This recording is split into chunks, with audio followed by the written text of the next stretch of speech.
Bantam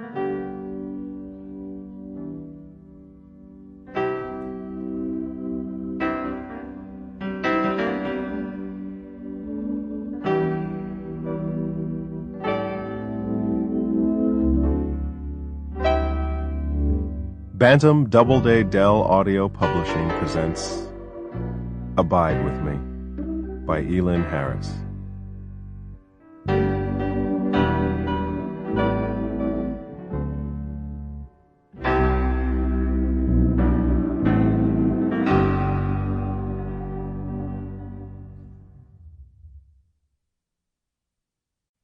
Summer came, tucked behind a flawless spring. Raymond loved perfection, but he did not know that with perfection, sorrow would soon follow. It started with a late evening phone call. Raymond Winston Tyler and Trent Michael Walters had retired to their large, loft-style bedroom after an uneventful Friday. The two were trying to decide if they should watch the local news or one of the 3 videos they had rented for the weekend. Raymond answered the phone on the nightstand after a couple of rings.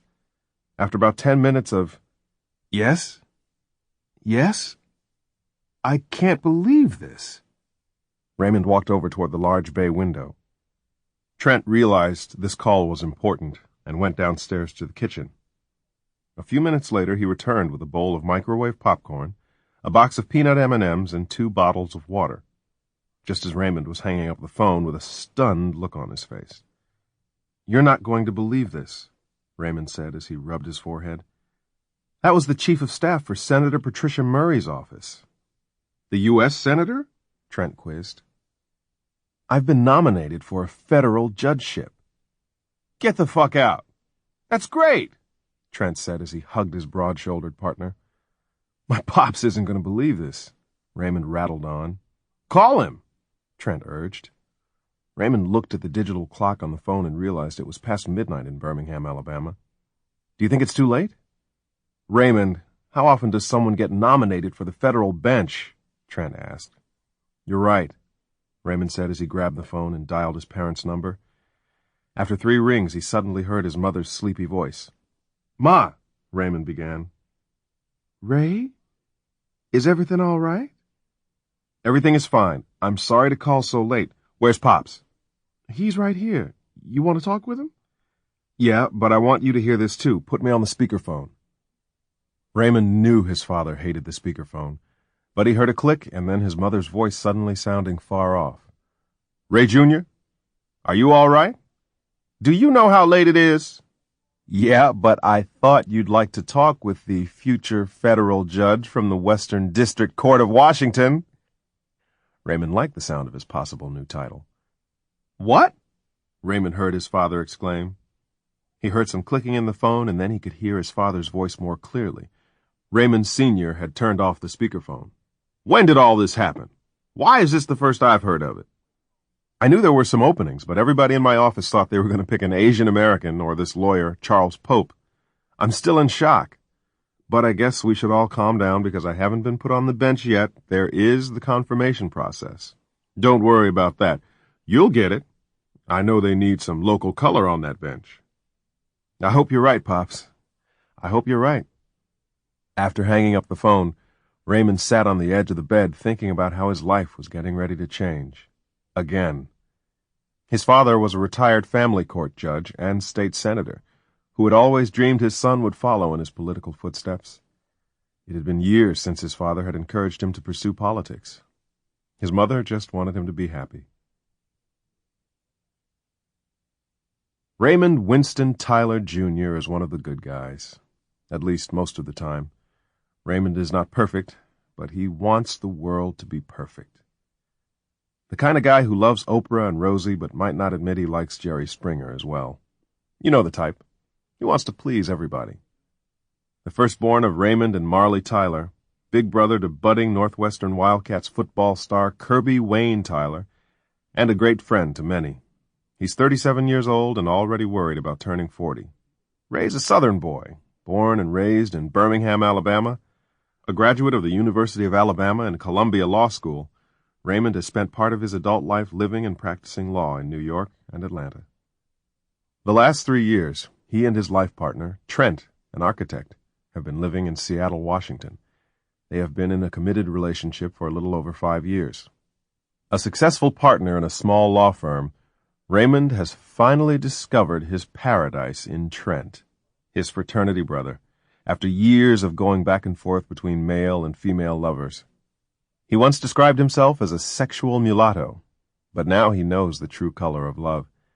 Now, this doesn't mean he didn't love the women in question or the men before Trent.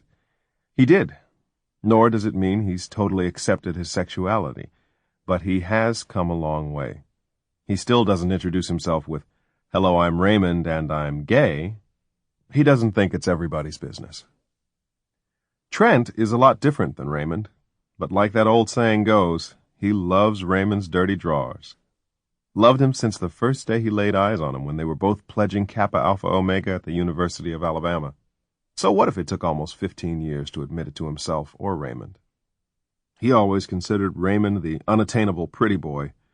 Trent figured it wouldn't have mattered if Raymond was gay or straight. There was no way Raymond would want to be with him. Trent can best be described as a basic boy who turned into a basic kind of man. He works hard and enjoys the simple things in life. Trent doesn't mind being in the background or being a team player. Maybe that's because he comes from a large family where there was little room for a star. Trent is also father to a preteen son, Trent Jr., who lives in Atlanta with his mother, Beverly, Trent's college sweetheart. Like Raymond, Trent ignored his own sexual desires until he met a Raymond look-alike while he served in the Marines and finally realized what he really wanted. When he was a boy, Trent got a set of Legos one Christmas and began to build things.